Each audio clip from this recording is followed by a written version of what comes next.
Good morning all my dear students. आज अपन benign prostate हाइपरट्रॉपी के बारे में पढ़ने जा रहे हैं। तो काफ़ी दिन हो गए हैं, आपसे मुलाकात भी की और मेरा लेक्चर कंटिन्यू नहीं हो पाया किसी कारण से, तो उसके लिए मैं सॉरी कहता हूँ। और बेसिकली थोड़ा समय कम मिल पा रहा है ऑनलाइन क्लासेस। उम्मीद करता हूँ कि आप अच्छे से पढ़ रहे होंगे और अच्छे से समझ भी रहे होंगे। जितना भी हो सके हम इस विषय में आपको अधिक से अधिक जानकारी देने की कोशिश करते हैं, कर भी रहे हैं। थोड़ा कोऑपरेशन भी करिए आप, और कर भी रहे हैं। मुझे बहुत खुशी है कि आप सब ऑनलाइन क्लासेस कंटिन्यू ले रहे हैं, उसके लिए मैं आप सभी का थैंक यू बोलता हूँ। आज अपन पैथोलॉजिकल क्लासेस पढ़ेंगे। पैथोलॉजी में बिनाइन प्रोस्टेट हाइपरट्रॉपी के बारे में आज डिस्कस करने वाले हैं।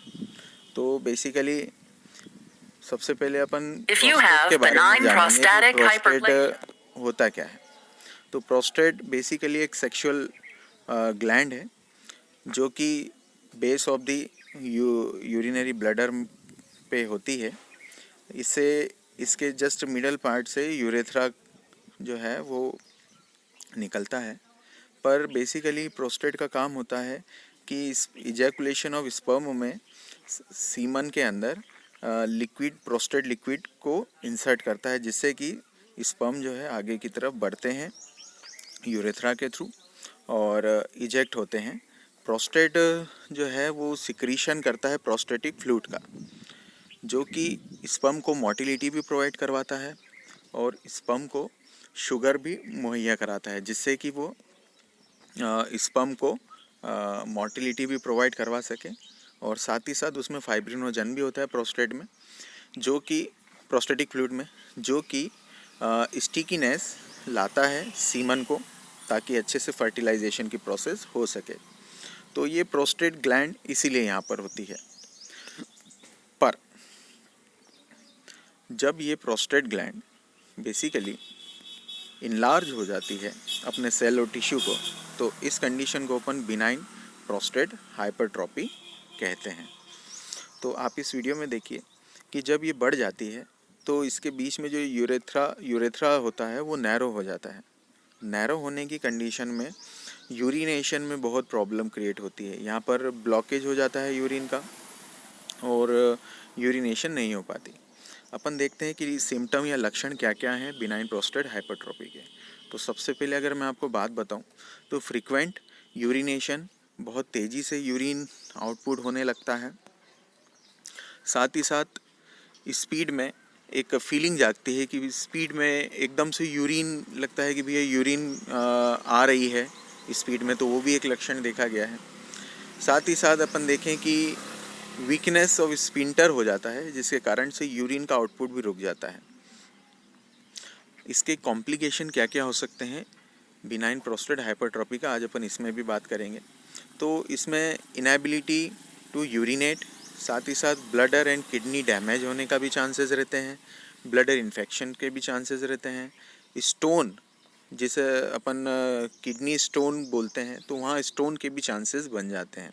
और इनकॉन्टिनेंस यूरिन एक ऐसी कंडीशन होती है जिसमें कि लीकेज होने लगती है यूरिन, चाह करके भी बेसिकली वो रोक नहीं पाता और drop by drop incontinence urine होने लगती है। इसके कॉम्प्लिकेशन है। अब अपन देखेंगे कि बेसिकली आप इसका ट्रीटमेंट किस प्रकार से कर सकते हैं, है ना। तो बेसिकली अपन देखें तो इस वीडियो में मैं आपको थोड़ा सा दिखा देता हूँ, रुकिए 1 सेकेंड। अल्फ़ा ब्लॉकर ड्रग अपन देते हैं इस ट्रीटमेंट में, जिससे कि मसल्स वहाँ की रिलैक्स हो जाती है। रिलैक्स होने के कारण से जो है यूरेथ्रा का जो ब्लॉकेज हो रहा था वो खुल जाता है। इस कारण से यूरिनेशन की फिर प्रॉब्लम नहीं आ पाती है। ठीक है। कॉम्बिनेशन थेरेपी भी अपन देते हैं, जिसमें अलग अलग ड्रग्स दी जाती है मसल्स रिलैक्सेशन के लिए। अगर कभी ड्रग्स से काम नहीं बन पा रहा है तो इस कंडीशन में एक प्रोसीजर होती है ट्रांसयूरेथ्रल रिएक्शन ऑफ प्रोस्टेट। ठीक है, एक ट्रीटमेंट होता है जिसमें ये आप देख रहे हैं इंस्ट्रूमेंट्स। ये इंस्ट्रूमेंट बेसिकली जो है TURP के थ्रू होता है। यह स्किन को, यूरेथ्रा की स्किन को थोड़ा इरेज करता है, ठीक है।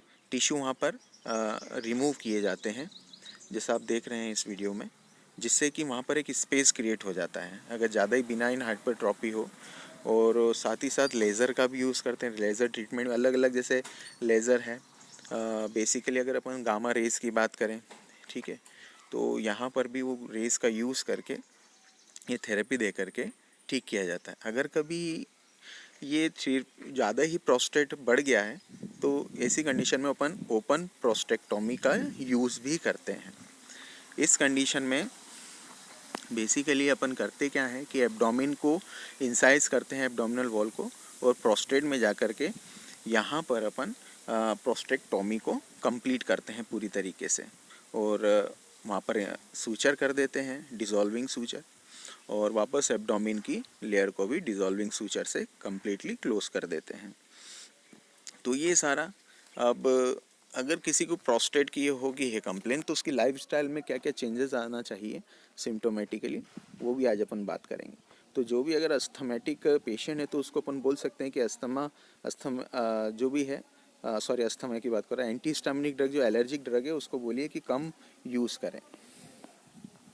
साथ ही साथ ड्रिंक से भी बचें, ठीक है। ज़्यादा से ज़्यादा हो सके तो सफिशिएंट ड्रिंक लें, ठीक है। और अल्कोहल तो हमेशा अवॉइड ही करना चाहिए, पर फिर भी बिनाइन प्रोस्टेट हाइपरट्रॉपी में आप बोल सकते हैं कि इन्हें अवॉइड करें, ठीक है। तो ये सारे जो चीज़ें हैं आपको लाइफ स्टाइल पेशेंट्स को बोलना होगा चेंज करने के लिए, ठीक है। Thank you so much. समझ में आया हो तो एक बार नोट्स ज़रूर बनाइएगा, ठीक है। और कुछ भी प्रॉब्लम होती हो तो आप मुझसे कंसल्ट कर सकते हैं। Thank you so much.